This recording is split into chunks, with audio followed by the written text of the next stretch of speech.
thank you for joining us. I'm Sergeant Eric Griffin, the Philadelphia Police Department's Public Affairs Unit. We're here today to provide an update on a number of illegal car meets that occurred late last night into early this morning. Joining us today from the Philadelphia Police Department is our Chief of Staff, Deputy Commissioner Fran Healy. We'll also be hearing from our Deputy Commissioner of Patrol, Michael Cram, and the Chief Director of Public Safety for the City of Philadelphia, Director Adam Gear. We just ask that you hold all of your questions until the end. Thank you. Commissioner. Good afternoon, and thank you for coming. I appreciate it. We're here to talk about a series of events that occurred starting about 9:30 last night and ending about 4:30 this morning. The illegal car meets involving spinning out, drag racing, fireworks, as fires, you name it. The issue, and we'll talk about the details, Deputy Commissioner Cram will talk about it, but I was asked to come here specifically by Mayor Parker and on behalf of Commissioner Bethel to send a message. The message is this: this behavior will not be tolerated. We firmly believe that the actions last night were in retaliation of the police department's aggressive actions that we've been taking since the Mayor Parker's administration began. So we've been attacking this problem rather heavily every weekend with a large number of officers, and we believe last night was some type of retaliation of sorts. But the message is this, and the message is to the people that are involved in the actions as well as our communities, that this will not be tolerated. The information that we received last night, for those that were involved in it, should be very well aware. We have your picture. We're coming for you.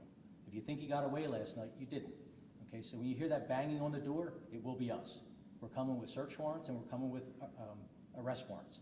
So don't think we're going to lay down and allow this to happen in our city. We're not. And that's a message to the police officers out there as well that are on the line dealing with this nonsense. They also need to know that we're not putting up with this.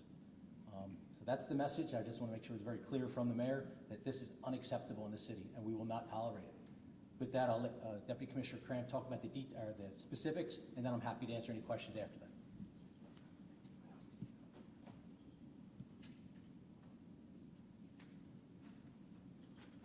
Good afternoon, everybody. Thanks for coming. Deputy Commissioner Mike Cram, in charge of patrol operations for the city. So this is not an uncommon occurrence, obviously. It's why it's the mayor's priority as well as ours. Generally, every weekend we do run enforcement actions to try to disrupt this behavior. For the most part, every Friday, Saturday, and Sunday night, we have some types of car meetups. Usually they're small. Once we find out about them, upon police arrival, they generally disperse. Occasionally, as you've seen in the past, sometimes they don't disperse, and they quite frankly, are quite destructive. Last night was one of those incidents, right? So we had 11 total, spanning from 9:30 last night, starting in the northeast at 7400 Boston Avenue, finishing up at 4:30 this morning down next to City Hall. So that was 11 total incidents. Of those 11 incidents, 6 of them involve some type of destructive behavior. And I'm not talking, everything they do is destructive, right? I mean, they're ruining the quality of life. They're, drifting, drag racing. At one point, they had a flamethrower. Yes, there's video of them with a flamethrower. That was the report from Marvine and Grange last night up in the 35th Police District. A flamethrower. Some of these events will be small, from 50 car involved to up to 200. So that's what we had last night.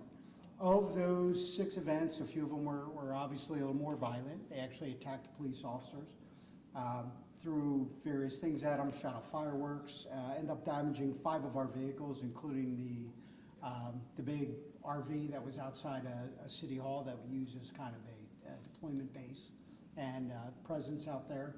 They deployed that. They jumped on police cars out in the southwest around Bartram Island. So it was very disruptive. In one of them, we had at 7400 Boston, we were able to stop them in a large amount, end up issuing CVNs, co-violation notices. It's under a city ordinance for nuisance cars. We end up issuing 15 of those. 9 of those were for participants in cars, and another 8 were for those that were just spectators. Couldn't make any arrests out of those because we didn't really see anybody involved in the drifting or drag racing. During that incident, a car tried to flee, attempted to run 2 of the police officers over. Fortunately, they missed. but in the process of fleeing, they hit an innocent civilian. Fortunately, injuries weren't bad, but we do have an ID. That car has been identified, the driver's been identified, and an arrest warrant is pending, so there'll be one arrest for there. There was also another incident around 20th and Patterson around 11:47, where there was also arrest. Same thing, tried to run over to police officers, end up running into a pole, destroying the car.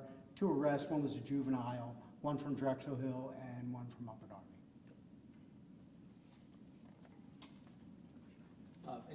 Anybody have any questions at this point? Do you think it was the same groups of people moving around the city, or a bunch of different groups kind of throughout? Like when you hit one spot, would they then move to like a different neighborhood or something like that? We do believe that they're coordinated and they are the same groups of people, not all the time, but for the most part, yes. And were you guys aware in advance that they were planning any of these meetups this weekend? I know sometimes you can track them on social media planning. Was there any indication that they were going to do this? I'll allow the deputy to talk, but in general, yes, we're using all the resources we have to proactively intervene and stop these things from occurring. But I'll let the deputy talk about some of the strategies that they use with our intelligence. Yeah, I mean, listen, they're creatures of habit. They tend to go all over the city. If you look at the timeline of events, they're all about 30 to 45 minutes apart. Just as quickly as they're able to come together, obviously they use social media amongst some other communication avenues that we necessarily don't have access to, but they're able to disperse quickly and then reform in other locations, right? And so that's why we have officers dedicated just to, it's playing whack-a-mole. I mean, that's the best way to describe it. We hit them at one location, they move to another very quickly. Obviously, they don't abide by any type of traffic regulations. They don't care. Got one report of a bunch of cars from Delaware with juveniles hanging out the window, flying up and down 95 last night. That is, we're just waiting for a little more confirmation on that one. But they don't care. They just move from one location to another very quickly. Some of the locations are recurring, but it's the point of trying to figure out when they're going to get there. Marvine and Grange is a spot that they go to last night, so it's kind of a new one, right? So it's really hard. We are playing whack-a-mole a lot of times with these. And like I said, when we get there, they leave because they don't care. They don't care about your safety, their own safety. If you've all seen the videos with their behavior, they really don't care.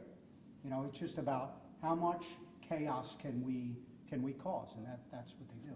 And they have a lot of them have a large social media presence, right? And they're making money off of that. So that's a whole nother issue. So I mean, it is a problem. We have been fairly successful. The city ordinance has been great for us. It's been a great tool. A few weeks ago, we had a few car meets where, once again, up in the Northeast, where the officers did a really good job, stopped a lot of them, were able to issue code violation notices under the city ordinance, and lo and behold, a lot of them from Jersey, and the lieutenant in charge that night did a good job of calling a lot of their moms because they were underage in their parents' cars. So hopefully that dissuades some of them coming back as well. So, but that city ordinance has been a really good tool for us, right? It's just a matter of us just keep at it. It's been going on for a long time. It's not just a Philadelphia problem. It is a nationwide problem. Most large cities have been dealing with this for a long time as well. And you know, we share ideas and we share little tricks of the trade that we're learning and things that have been effective. And we're going to keep doing this. It's not going to end. I mean, we have a lot of video. Check your cameras. If you were living in an area where these car meets were last night, please check your cameras. Send it to our tip line, tips@phillypolice.com. Call 686-TIPS. Go to our website. There's a form you can fill out. Let us know. Send us your video. All right, because we're going to be going out. We have a lot of video already. We're going to have more, and we're going to come after you. And so were you aware that like they were planning these meetups this weekend on a larger scale? Like, did you have the staff? We make that assumption every weekend, and we have officers dedicated to them. That's I mean, there's last weekend there was nothing. You know, very few small meetups. Friday night, hardly anything. It was very quiet on that. So it is just a matter of, you know, always being prepared, but, you know, usually they don't go to 4:30 in the morning, you know, so that was kind of a little bit out of character. I mean, the time spent from 9:30 at night to 4:30 was a long period, right? And our guys were rolling the whole evening. And when you said you believe it was maybe in retaliation for police, we've seen obviously police officers maybe hit her in the past, aside from the flamethrower and the longer period I guess, of things that you see that makes you think it was retaliatory?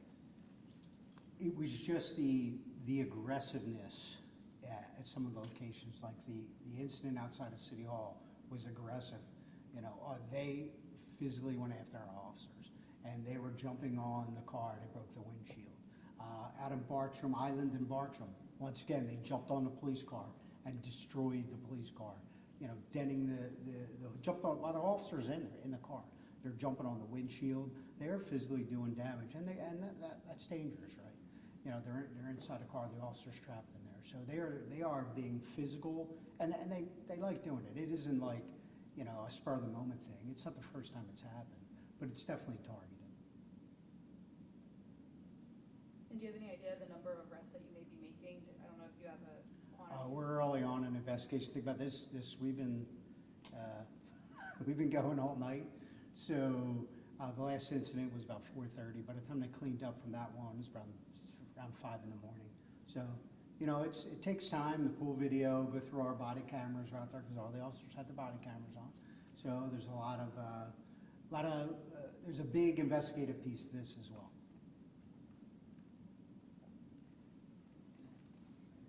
Do you feel like the nuisance car ordinance has been helpful? Like, Yes, cool? it's been, Like, what it's been, happens after someone it's been stops? very, there's a few things that we've kind of changed. The ordinance has been extremely helpful because it's a significant fine for the nuisance car behavior, for having the tag flipping devices, as well as the boom cars, right? We've hit a few of those, towed a few of those cars, right? So that's a significant punishment when not only are you getting hit with a $2,500 fine, but oh, by the way, now we're turning your car over, we're confiscating your car as well. And they are high-performing cars, right? They're not cheap cars. They're not my little Dodge Omni back in the day.